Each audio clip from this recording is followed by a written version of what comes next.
deuxième partie de notre enseignement qui a coûté rapidement. Laisse Dieu faire ton.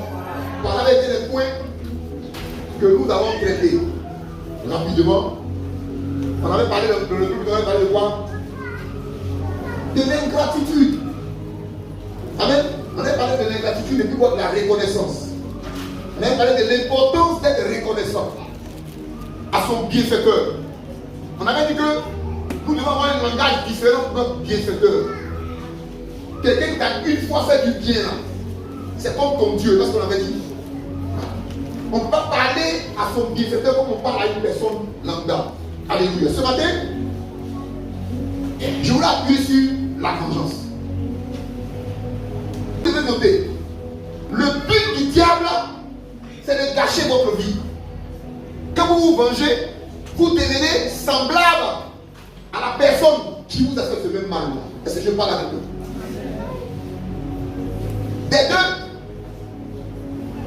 personne n'est différent de l'un. Celui qui se venge et celui qui a commis le premier acte, ils sont semblables.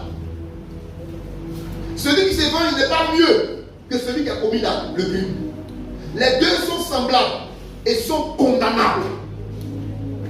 Voilà pourquoi le thème d'aujourd'hui, laisse Dieu faire ton palabre. Dis à ton voisin, laisse Dieu faire ton palabre. Dis à celui qui n'est pas le chemin passé, laisse Dieu faire ton palabre. Nous sommes dans la deuxième partie ce matin. Alléluia. Et on va prendre le même chapitre. On va prendre à partir du verset 12 au verset 13. C'est ce qu'on va prendre pour débuter. Donc le même chapitre 1 Samuel, chapitre 25, verset 12 à 13. Et je lis la parole. Les gens de David retroussaient chemin. Ils s'en retournèrent et dit à leur arrivée toutes ces paroles à David. Verset 13. Alors David dit à ces gens que chacun de vous saigne son épée. Et ils saignent chacun leur épée. David aussi saignit son épée. Et environ 400 hommes montaient à sa suite. Il en resta 200 près des bagages. Tellement ils étaient des hommes là. Ceux qui suivaient les bagages étaient peu que ceux qui sont allés en guerre.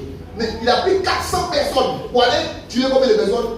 Nabal, sa femme, ses enfants et ses travailleurs. Vous voyez comment la colère peut nous rendre ridicule. Sous l'effet de la colère, tu peux taper quelqu'un qui est fragile avec une force qu'il ne peut pas supporter. C'est pour ça que la Bible dit quoi? La colère des hommes n'accomplit pas la justice de Dieu. Tu vas prendre ta colère pour accomplir la justice de Dieu.